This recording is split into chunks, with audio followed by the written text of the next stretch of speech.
Waouh, June, le sol est instable. Fais attention où tu mets les pieds. S'étant accroché in extremis à une barre de métal, Damian White venait de glisser sur des décombres. Plusieurs roches tombaient en contrebas, dans une faille obscure, à la profondeur inconnue. C'est toi qui as provoqué ça! Ah, Damian haussa les épaules. Alors fais attention où je mets les pieds. C'est ça, grommela June Chambers. Au lieu de faire ton malin, tu ferais mieux d'assurer tes prises. Damian descendit encore d'1 mètre en rappel. Si tu pouvais m'éclairer aux bons endroits, ça m'arrangerait pas mal. Et en plus, je t'ai laissé le chemin le plus facile. J'y crois pas, s'esclaffa June. T'es nul en escalade, c'est tout. Dépêche-toi un peu, je ne vais pas t'attendre toute la nuit. Là, sur ta gauche, t'as une prise. Et où tu regardes? Là! Ouais. Damian posa le pied sur la corniche indiquée par sa coéquipière. Tu m'aides pas là, ça fait une demi-heure que je l'ai vu. Il resta immobile quelques secondes. Et ensuite, je vais où? June secoua la tête. Saute! Comment ça, saute? Tu veux que je me brise la nuque? Ah, je vois clair dans ton jeu, Chambers. Tu veux te débarrasser de moi? June soupira de dépit. Crétin, tu es à 1 mètre du sol, ouvre les yeux. Damian éclaira sous ses pieds. Ah, il sauta et atterrit bruyamment. Ouais, j'avais vu. June, les bras croisés, le regardait en plissant les yeux. C'est bon, t'as fini ton cirque? On peut continuer maintenant? Le signal vient d'ici. Grâce à sa torche, Damian éclaira le sol et les parois. Y a pas un chat ici, aucune trace de pas dans la poussière, pas une lumière, que dalle. Ça continue par là, fit June. Une partie du plafond s'est effondrée, mais on devrait pouvoir se faufiler. On bouge. Prudemment, June et Damian s'engouffrèrent dans un couloir à peine plus large qu'eux. La lumière de leur torche n'éclairait pas à plus de 10 mètres. Après quelques minutes d'une progression lente et délicate, ils finirent par tomber sur la fin de ce couloir. Des gravats leur barraient la route. « Quelle surprise !» fit Damian. « Et moi qui m'attendais vraiment à trouver quelqu'un !»« C'est ici, » reprit June. « Le signal vient d'ici, juste derrière ces pierres. »« Ouais, ou juste en dessous. » Damian éclaira la paroi au-dessus de lui.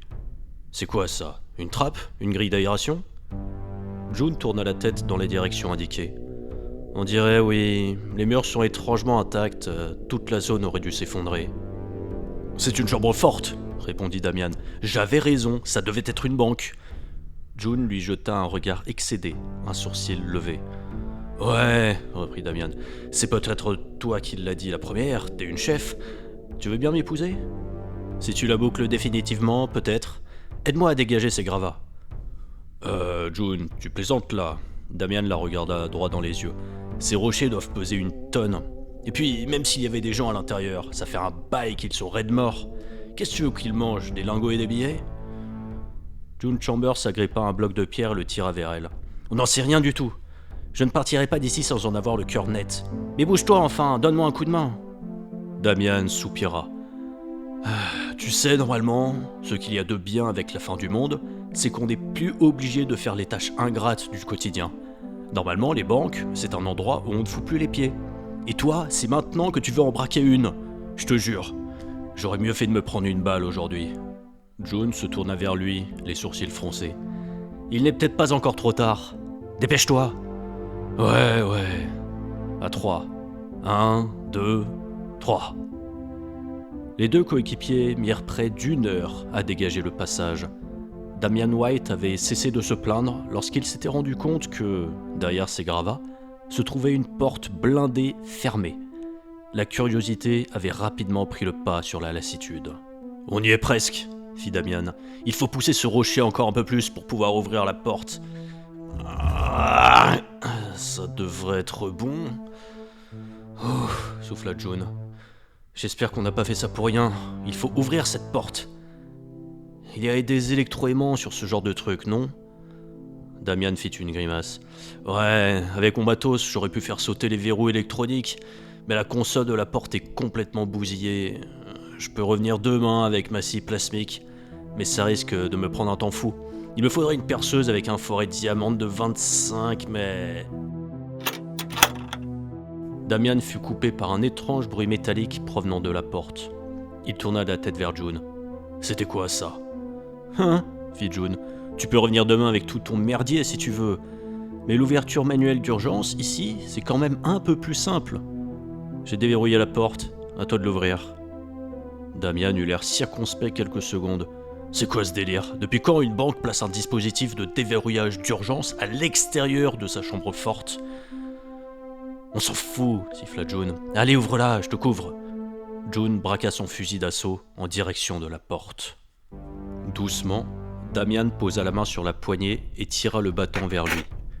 Il faillit avoir une crise cardiaque lorsqu'il tomba nez à nez devant un colosse gris de 2,30 m qui semblait l'attendre calmement derrière la porte. June sursauta également. « Pas un geste !» L'humanoïde la regarda droit dans les yeux quelques secondes avant de répondre. « Je ne fais aucun geste. Je ne vous veux aucun mal. » Damian posa sa main contre la paroi du couloir, tout en portant son autre main sur son cœur. « La vache, mon salaud! J'ai failli me pisser dessus. Tu pouvais pas prévenir ?» « J'ignorais vos intentions, » répondit le Fenrich. June Chambers baissa son arme tout en restant vigilante. « Nous ne sommes pas hostiles. Il y a quelques semaines, nous avons capté une émission radio. Nous recherchions des survivants. »« Et vous les avez trouvés, » reprit le Fenrich. « Nous sommes bloqués ici depuis le début de l'invasion. » Damian tenta de jeter un rapide coup d'œil dans la chambre forte, mais l'imposante carrure de l'extraterrestre lui bloquait la vue. « Les ?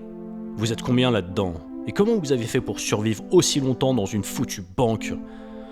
Le Fenrich tourna la tête sur le côté. « Il s'agit d'une banque alimentaire privée. Elles sont particulièrement protégées et surveillées. »« C'est pas bête, » fit June. « Les contrebandiers revendent la nourriture volée une fortune sur les planètes stériles. »« Oui, » acquiesça le Fenrich. « Stériles ou sous embargo. » Pour répondre à votre question précédente, nous sommes 8. 3 femelles et 3 mâles de votre espèce. Un Olcarien et moi. 3 des humains sont blessés, mais leur vie n'est pas en danger.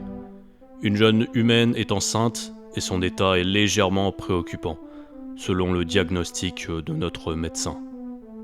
Une petite tête grisâtre fit irruption dans l'entrebâillement de la porte. « Madame, monsieur, je suis très heureux de faire votre connaissance. Mon nom est Samok, et je suis, visiblement, un Olcarien. En notre nom à tous, je vous remercie du fond du cœur de nous avoir sortis de là. De surcroît, si vous pouviez nous laisser la vie sauve, nous vous en serions particulièrement reconnaissants. » Damian tourna la tête vers June, l'air perplexe. June secoua la tête. « Nous ne sommes pas ici pour vous tuer, mais pour vous sauver. »« Formidable !» s'exclama Samok. Mon ami Fanax avait émis l'hypothèse que vous pourriez être des pillards venus nous exécuter pour dérober les rations alimentaires et l'eau potable. Notez bien que je dis les rations et non pas nos rations, car nous serions très heureux de pouvoir les partager avec vous, cela va sans dire. Ok, coupa Damian. Nous sommes tous très guillerets de cette rencontre, mais si ça ne vous dérange pas, on pourrait peut-être continuer les présentations dans la voiture. L'aube est en train de se lever, et même si je suis sûr que vous êtes impatient de revoir la lumière d'Irae, c'est une très mauvaise idée de se déplacer 2 jours. Fanax leva un sourcil. La voiture ? Effectivement, reprit June. Nous avons un 4x4 d'assaut. Malheureusement, il n'y a pas 10 places. Mais si, coupa Damian. Il y a des marchepieds et des barres-tout du long. Ça vous fera prendre l'air, je suis sûr que vous en avez bien besoin. Et puis, vous avez des blessés, des vieilles ou des gosses, ils se tasseront sur la banquette arrière. Vous en faites pas, ils seront au top. Fanax, le Fenrich, croisa les bras contre sa poitrine. Et pour aller où ? Nous avons une planque, fit June, à 30 minutes d'ici. Nous sommes 28, dont plusieurs combattants. Nous avons des vivres, des médicaments, de l'équipement, des armes et des munitions. Pas suffisamment pour tenir 6 mois, mais on part en expédition toutes les nuits pour récupérer ce qu'on peut. Nous essayons également de déplacer notre base assez régulièrement pour éviter que les ennemis nous tombent dessus. Ouais, reprit Damian, les aliens ou les pillards. Allez, faut y aller maintenant.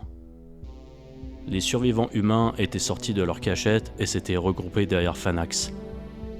Et nos provisions ? Fit l'un d'entre eux, un homme sale d'une 40aine d'années, à la barbe hirsute et grisonnante. Ça ne rentrera jamais dans votre 4x4. Damian haussa les épaules.